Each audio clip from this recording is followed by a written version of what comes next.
Good evening, everyone. Hello, family. I hope you are winning. We need to win all the time. Welcome to another episode, Fruit of the Womb. My name is Ria Tezwe, and I'm your host tonight. And tonight we are tackling this interesting topic. As we know that in the month of November, here in South Africa, we talk about gender-based violence. As you can see here on the studio, I am with my special guest, Lerato, and she's gonna share with us her journey on how she survived gender-based violence. Welcome, Lerato. Thank you so much for having me. Thank you so much for honoring us, for being our guest tonight. It's such an honor to be in this space with you. I will give you the opportunity to greet our viewers at home. Tell us, who are you? Ke mang Lerato? What she does? Uphuma kuphi? Okay, so Lerato, as you call me, is from Orlando East, born and bred, proudly so.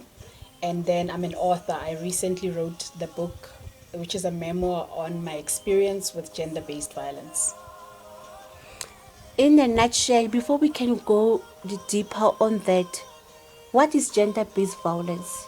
So to me, gender-based violence, it could happen to either a male or female, is mostly highlighted when it happens to women because women are the weaker vessel. And I think we should take care of women, especially when they are attacked by their partners, which are male. So to me is when a male does not treat their partner or their wife accordingly and abuses them. It can be physical, it can be mental, so it doesn't have to be a slap for it to be characterized under gender-based violence. You know, you were talking about your book. Can you please tell us the title of your book and what inspired that title? So it's called I Won't Be Silenced. It's a memoir because I will not be silenced when an abuser wants to stop me from talking about what has happened to me. And I wrote that book so that my children can have reference on what has happened and identify what is abuse. So importantly, sometimes abuse is not in your face. I hear a lot of people that say, yo nanka tsamaya, yo antlape fela, as if utla utlapa beli. Doesn't start with a slap. Usually the slap is the last thing that happens. It's very subtle, it's body shaming, it's making jokes that are uncomfortable, you know, and you cannot reciprocate and do the same jokes to the person that's actually abusive because they don't take what they're dishing usually. And that's one of the signs that I would like a person to be aware of. You know, Lerato, it's not always easy for a person to pen down their story. But on your case, what really provoked you? I understand that you wrote the book for your children to know what happened. But what really provoked you that this time now, right now, I am writing this book and I won't be silenced? I wrote the book specifically because of the silencing. So the abuser was taking me to court every other day, trying to make my voice not to be heard. So I wrote the book specifically to attend to the silencing that I was incurring, where he was using the court system to basically shut me up.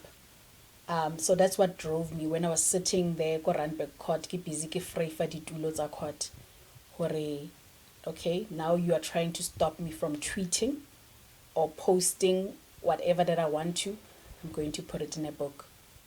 Tell us a little bit how this has started in your life when you experience abuse. Can you take us from the beginning how it started? I disrespected my gut, which is my sixth sense. So in the beginning, something was not right. My gut was forever telling me, "Hore, ay man, hona ntho e wrong," but I could not put a finger on it. But my gut told me that something is wrong, and I disrespected my gut. And I think that's one thing I did wrong. Not following through or listening to this uncomfortability. I was walking on eggshells, and there was nothing really making me to walk on eggshells. But I was uncomfortable in my own home and around this person without evidence of abuse, because I was in love with this person and the father of my children. I want to make things work. And I was still uncomfortable around him. So I think me going through this experience, I would say to the next person, when your gut says something is wrong, you need to sit down and pay attention. Your gut is your God. Abuse, sometimes you cannot identify it. It's not a smack, as a clapper, and then you know you're abused. It's very subtle. It's little behaviors that we accept as human beings, as jokes. And that's how slowly or how little it starts. So it was important for me to put it in a book. Hore ke rute my child or the next person, hore read another person's story and then see yourself and then identify where you are. Because abuse is a cycle. It happens in a cycle. And when you're stuck in a cycle, it's not easy to get out of it. And I think me putting a book out there, I want a person to see themselves outside of my story so that they can identify where they are in their cycle in abuse. Yo, Lerato, this is very inspiring indeed. So, that time when you were at your home, you are married, you have beautiful children. When did it hit you? But no, man. Yeah, I've been abused. I knew all along. So, nekitseba from the beginning or something is wrong. Okay, when did it become evident? It's when I was diagnosed with breast cancer. Ne? And at that time, I get how kula.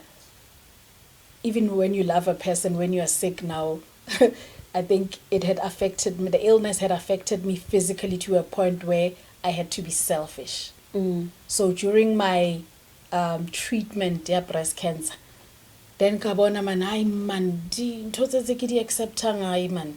Asitsona man. Yeah, the way why boiling so. You know, when you're in love, it's okay. You overlook certain things. Oh, stressed. Yeah, no, he doesn't mean it. So I used to make excuses for him with his bad behavior. But when I got ill, I had no patience. Like, why so? And then he was shocked. Or why are you asking me why? You know, because I allowed it to happen. It got to a point where, when me reacting, triggered him, because why are you reacting? Because I've always treated you like this. You know? So yeah, I think when I got sick, when my guard was down, that's when I actually paid attention. Alright, man, stop treating me like this when. Treat me with respect. And then there was friction, because now I'm calling him out. And he didn't like it because I had allowed him to treat me in a particular way. You know, especially as in the black society, when you are married and you have problems within your marriage, they say you as a woman, Yeah. familia bontate. Yeah. Did you find yourself going there, complaining to them? Yeah. Did they help you? What happened there? So I did, complained. So I started call family nyaka bandromela re onyetswe. So go there. And they couldn't help me. They tried to call him one day, and then aba performela, and they were scared of him. So libona, they allowed him. So Lian, he was in shock. Railo na langhalimela libo mangna. Sikili langhalimela 19 mang. So there was nothing that they could do, because they had also enabled him to act in a particular way. I remember one of the uncles, I want to ho nyalwa ke this person hobane ke katse o dula e kgora. So now that I think about what they said, it means oh ba allowile katse e ya bona re dule ntse e kgora, and actually by stroke hore o katse wena o dula o e kgora. So you act in a particular way even when it's unacceptable. We allow you because wena o katse o dula o e kgora. Yeah. So calling it out was too late because the enablement was to the core now. And I think that's why at the end I had to be hurt and be stabbed because this person you know, and now when I call him out, he cannot handle me calling him out. Yeah. Something that he doesn't know, either from me or from his family, because we've always put him on a pedestal.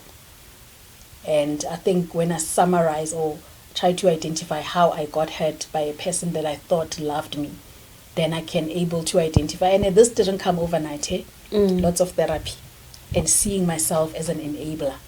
So I have to take my role that I played in order to heal and make sure that I don't go through this again. Yo, baretsi la ikutlwela ko gae story sa os Lerato, hore sometimes your sixth sense will tell you hore mo maratong mara mo go nkga lefotha. How many of us really listen to our gut?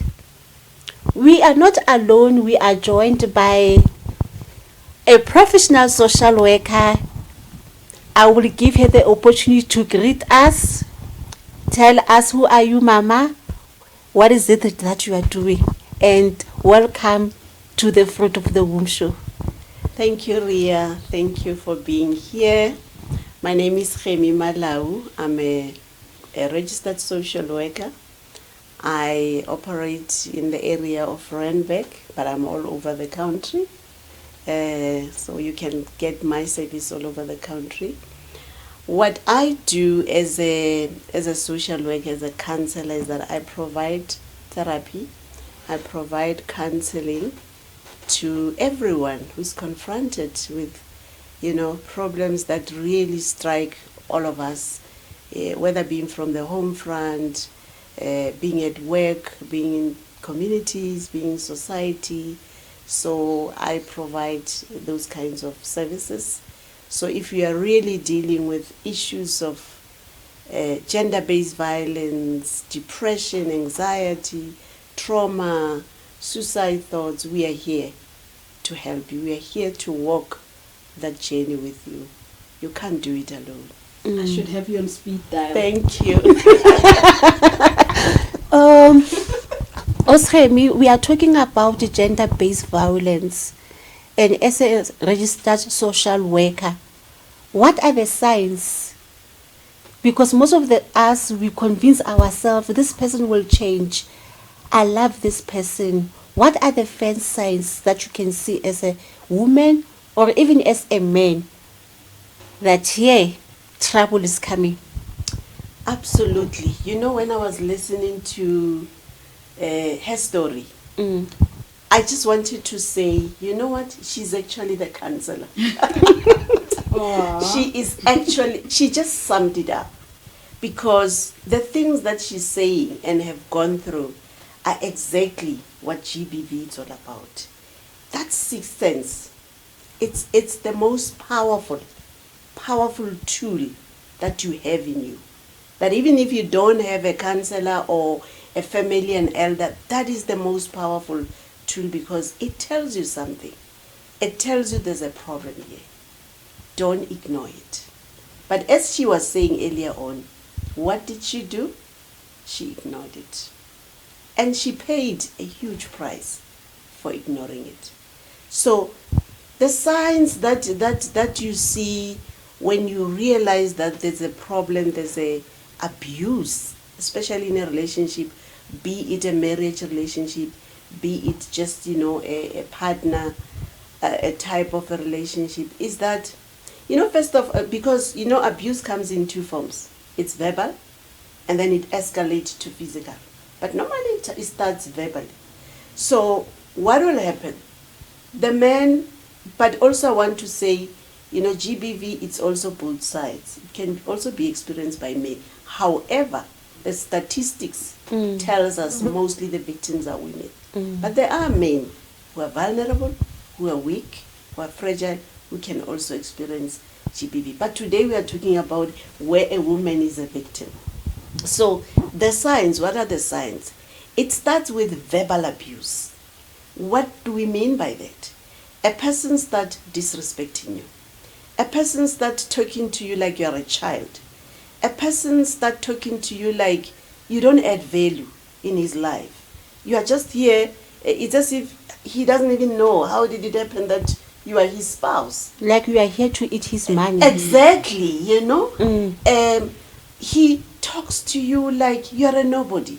Sometimes even treating you like a fool, like an idiot. He can even pass comments like, how tshwanele basadi ba bang.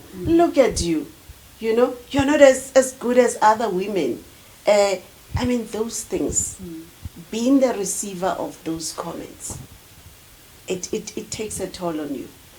It does. And what does it tell you as that person who's receiving that? Am I all those things that he's telling me? Yes. Am I a fool? Am I not better than other women? Am I not good for him? So why did he marry me? If, he can treat me this way. So those are the signs. And don't ignore them and say, it's one day. You only said it yesterday. So tomorrow will be better. So you find the next week it repeats. The next month it continues. The next 3 months it continues. 6 months it goes on. But you know why it's going on? As you are saying, you are now beginning to allow it. To say, it's fine. Maybe I'm all those things, so treat me this way. In therapy we always say, especially in GBV, you are treated the way you allow people to treat you. That's it. If the very first day your husband treats you in that way and you say, thou shall not happen to me, you put a foot down. You send a very clear message that you will not treat me this way. So that if he thinks of doing it the second time, he must remember what you said. And you know what goes into his mind is that here is a woman who's willing to stand for herself. So I can't take chances. Exactly. But it doesn't mean he will stop. He will try the second time, probably the third time. The more you allow it, the more it will happen. The more it will continue. And the more you allow it and more, the more it's going to lead to disastrous consequences. And you don't want to get there. So the signs verbally are those. He start treating you like a fool, an idiot, a useless woman in his house or in your house, both of you. Now, those are the first signs. When it escalates to physical abuse, it's because you have allowed it, as you said. Because it will never get to physical abuse if you have stopped it at the verbal abuse. So it has now escalated to physical abuse. And then he looks at you and says, I can even hit her. She's nobody, she's nothing. So he starts contemplating, I'll beat her, I'll hit her, I'll throw her around the walls. Even if he goes to hospital, or even if he goes to the police and report me. And you know what they do?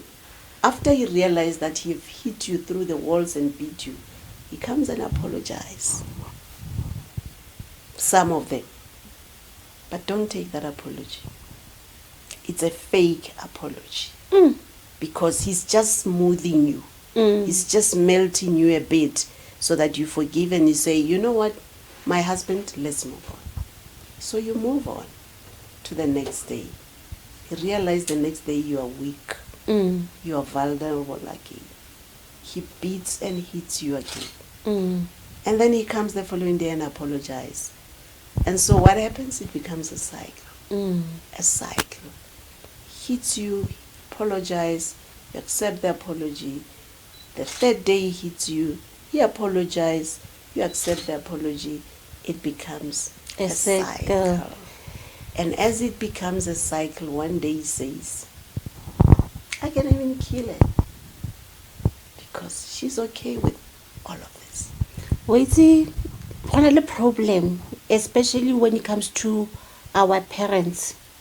What I have noticed na, ko hore when a man goes to a woman's parents to complain about me, my parents will reprimand me very strongly in front of him.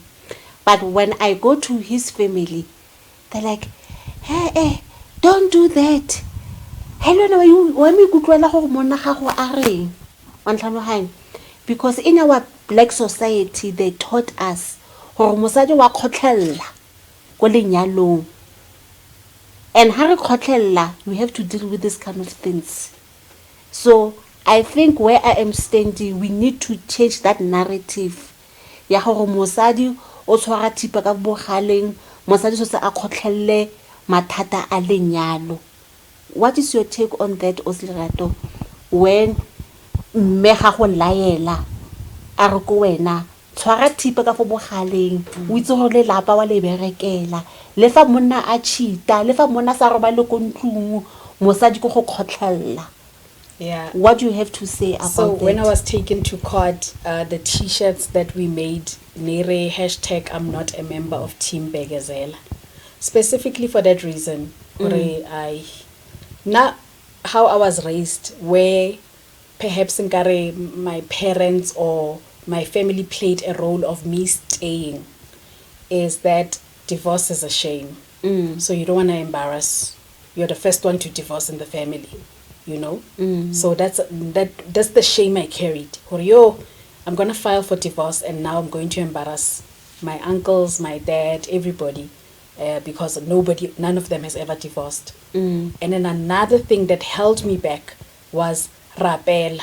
Akibatli, I'm a Christian, I believe in God, but I will not tell a woman o langa abuse or rapela. You don't pray yourself out of an abusive situationship. Like you identify hore lang, and if hunale abuse, you take the legal remedies. You get a protection order. You protect yourself. You call the police when you're attacked. Yeah, so that's those two things. Yeah, I would be an embarrassment in terms of filing for divorce, because I'll be the first one in my family that has ever divorced, that I carried that shame.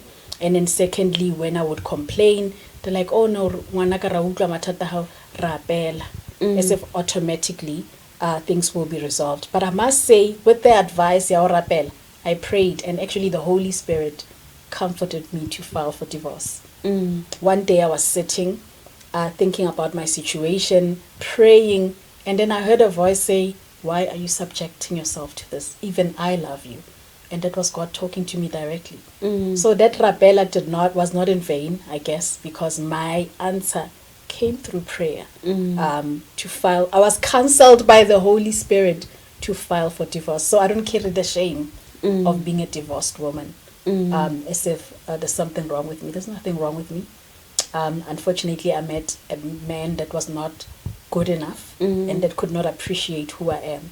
So I don't carry the shame anymore, because I've taken responsibility of what has happened and what I had to do in order to survive.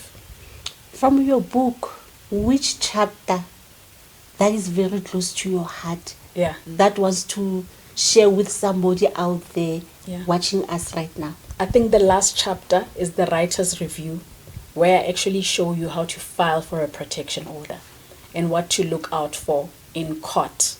Hobani, the police don't care. The security guard go court rude.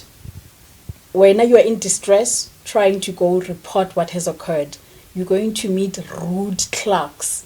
Nobody cares about you. So I want to prep a woman to be mentally ready to deal with the court system, which is so unfriendly.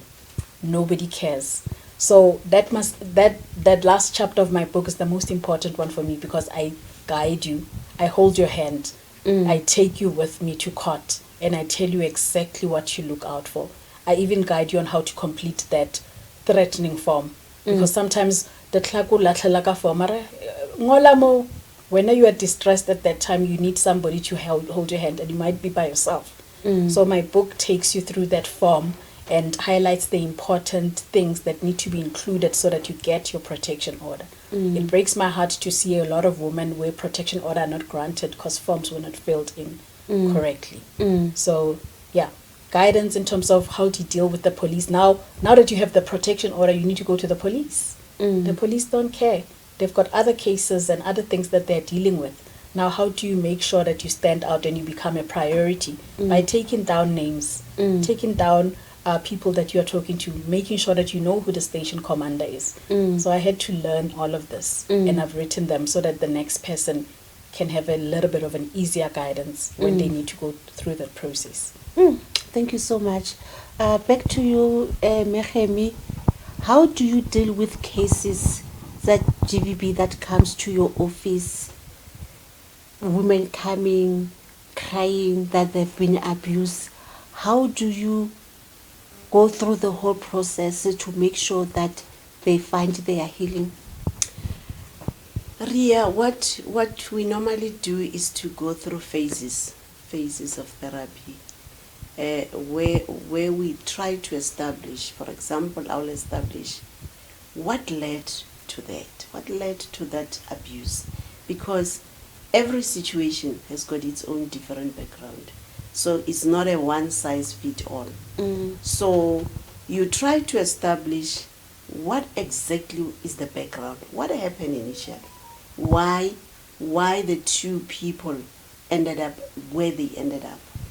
So the person will actually explain, the woman will explain and say, this is how it happened, this is then how it progressed, and this is where it is. And during that assessment, I will try to check whether, as I was saying earlier on, did the woman allow it or you didn't?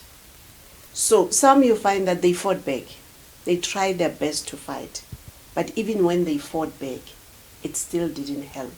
And they had to finally come to a decision like Lerato, which is a divorce. But it's basically to assess every step of the way. What happened? And what did you do when it happened? How did you deal with it? What are the different solutions you tried? And which one worked? Which one failed? And so the whole assessment process is going to lead me to where eventually I say, okay, the evaluation of me, of this case versus somebody else's case, is that this is what played out. Had she done 1, 2, 3 maybe earlier, this would have never happened. Let's say, for example, you've been noticing the abuse all along, and you have allowed it. You did not try to engage the person, because I always say, try to engage the person initially. When you see the signs, right at the beginning, engage your husband. Why are you doing this? Why are you treating me like this? Is there a reason maybe you are treating me like this? So that you sit down and talk about it. And maybe there might be something that the husband is not satisfied, about from the woman. But unless the two of you talk, the woman will never know. Sometimes it's the other way around. So the first step is to really talk about, why are you doing this to me? I'm your wife, remember. You married me out of millions of women. So why today do you think you can disrespect me and treat me this way? Establish the reasons. Establish the facts. Because sometimes there are facts that you are not aware of. But because you are not talking, the two of you, you don't know. So this man end up ventilating his frustrations about you by now being abusive to you. So if that process of establishing, why are you treating me like this, why are you doing this, it's not bearing any fruit, he's not being open, he's not talking, then you say, okay, now that he doesn't want to engage, it means I must now defend myself. So you move to that next stage of saying, okay, if he start, insulting me, talking to me like this, I'm going to respond in a way that I think stage 2 allows me to. Because by the time you get to stage 6, you must have tried 1, 2, 3, 4, 5. Don't jump from 1 to 6. Because one day when you go to therapy, they say, did you try stage 2, stage 3? Maybe have you tried 2 and 3? Things would have worked better. Have you gone to a counselor? Have you gone for counseling? The two of you, not one person. Because sometimes when you go to counseling while it's still early, you could have avoided certain things. Even this man who's abusive could have noticed that the man, have got a problem. It's not Lerato, it's me. So counseling enables you to uncover certain things that you are not aware of. So you then stage 2 say to yourself, because he doesn't want to engage, now I must be ready for this battle. I must just learn to stand on my own. And one of the things that I do is, which is what Lerato said, I must not allow it to happen. It happened yesterday, I'm just going to allow it to happen today and tomorrow and the next week. So when you stand for yourself, the guy starts saying, oops, I'm not dealing with a walkover here. She is going to stand for herself. But what if she's also dangerous? That when I hit her, she can even hit me back. Or even shoot me. Or even shoot me. Ladies and gentlemen, this is the Fruit of the Womb show, and we'll be right back after this short break. Welcome back from our short break. My name is Ria Tezwe. I'm your host tonight, and we are talking about gender-based violence with Lerato and Khemi. I decided not to mention their surname because it's a little bit traumatizing for me, but we are doing very well so far. Khemi, there are personality disorder in relationships. Motho today also kasone also ha re tsona le bipolar or hwetsahala eng ka wena. Can you please educate us about this personality disorder? Personality disorder, Ria, it's also another form of you know, we also call it a syndrome, you know, in theory and in practice. But what happens is that a person changes who he or she is on regular basis. So today you see a different character, tomorrow you see a different personality. Tomorrow you see a very likable personality. The person is nice, warm, welcoming. Tomorrow he has changed 90% degree. He's very, very different. He's cold, he's aggressive, he's emotional, he's impatient. So one part of that kind of a personality, we call it obviously bipolar, because it says you've got a two different type of personality. You've got this extreme, and bipolar, you have the extreme personality. So it's not like, you know, closer to being the same as yesterday. It goes into the extreme. You can be extremely cold today and be extremely warm tomorrow. So people like that, who then tend to be perpetrators of gender-based violence, is that they're going to dom you. They're going to make you feel like today he's a nice guy, he's a nice warm husband, he can even, you know, buy you stuff, buy you flowers, chocolate, and then you buy into that. Tomorrow he's aggressive, he's cold, he beats you, he abuses you. So don't fall for that trap. Don't fall for that trap. Ask yourself, why is he warm today?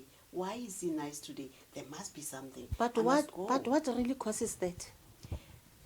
It's because people like that are manipulators. They manipulate you because they want you to be warm. Once you're warm, and then you're gonna warm up to them, and then once you are warming up to, you know how women we are. We are vulnerable, we are sweet, we are nice, we are kind. So the minute you think your husband is treating you well, buying you flowers, you think, oh, he loves me. So you become vulnerable, you become weak. At your weakest, that's when he's going to strike and show the other personality. The cold, the aggressive, the abusive personality.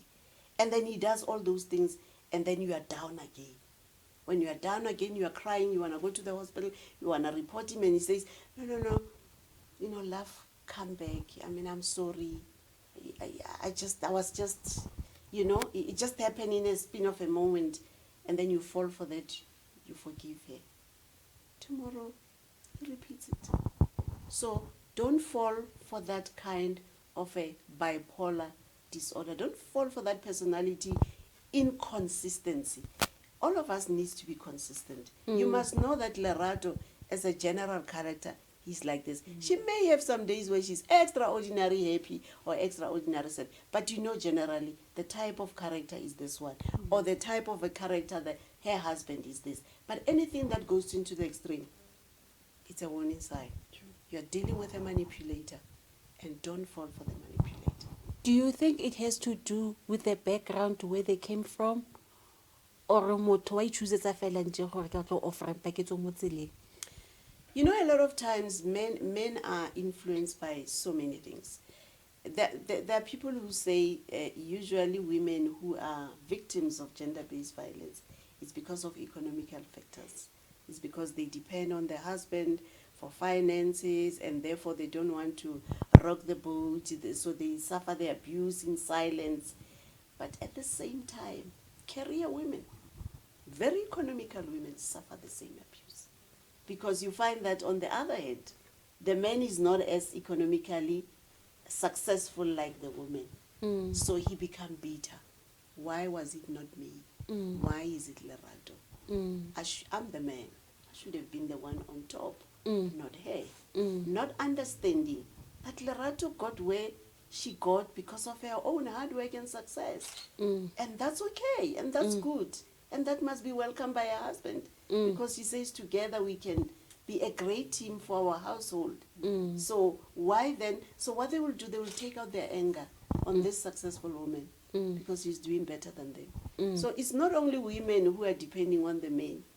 Successful women can tell you their stories, because it's like, how dare you are better than me?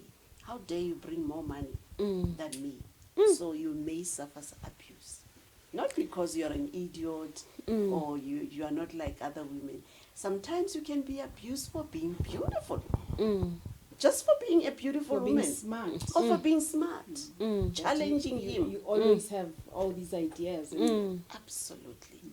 So women out there must look at all these things, that there are just so many things you need to watch. It's not as rosy as it looks.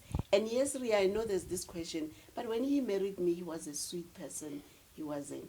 If you look back to when you were dating, and you really go back and analyze, you will realize that there were certain things that were happening. But at that time, you were in love. Exactly. You didn't even want to bother about. You saw them, you observed them, but you're like, you know what? I'm young. I just want to get married. Have that ring, but you are aware that there are some things that are creeping in this guy during the dating period, but you are under pressure as well. You want to get married. So when they happen and show themselves later in life, your memory takes you back and say, actually, I saw it. I saw this thing. Because of time, I'm pressed of time. 30 seconds. What are your last words? My last words to women out there: don't allow men to treat you badly. Don't allow men to disrespect you. You are a powerful human being that, the universe created you. You are beautiful, you are smart. Don't allow men to reduce you to something that is just so cheap. Love yourself. The best thing you can do for yourself is to love yourself. And you love yourself by standing for yourself. And if you cannot stand for yourself because you're weak, go for counseling. Seek help. Seek help of a social worker, a counselor. Go to the police. Report the abuser. Don't let him off the hook. Report him. Let the law deal with him whilst you are going for therapy. Because I always say, choose life over abuse. You might not see this world for many years to come because you've allowed abuse, and then the man may end your life. Choose your life over abuse. Thank you. Choose your life over abuse. The words of a registered social worker, Khemi Malau. Lerato, I need you to look at the camera with your book. Tell us where we can find your book. How much do you sell it? Anyone who wants your book, how can they get contact of? Okay, so my book is available on Take a Lot, selling for 200 Rand. I want to get to a point where eventually we have a fund to assist women, because I saw how they struggle dealing with the court system and not affording lawyers. So I want to create a foundation so that we are able to equip women that are in need, that need assistance, and partner with lawyers to help these women. That's where I'm going. But the book is available on Take a Lot, also on Amazon, Kindle, selling for 200 Rand. What have you learned from your journey, and how has it changed you as a person? My journey has empowered me because I'm not a statistic, I'm not dead. So other people are resting in peace, but I'm alive for my voice to still be heard. And this is the gospel that I'm going to preach for many years to come, because we've got a pandemic in South Africa. And I will make the noise until I'm heard by the president and everybody. I need to be heard. Look straight at the camera and tell us your last words. My last words is, I will not be silenced. I will not be silenced. This is the fruit of the womb. My name is Lerato. Until we meet again next time, good night. I hope I'm not blasting the sound.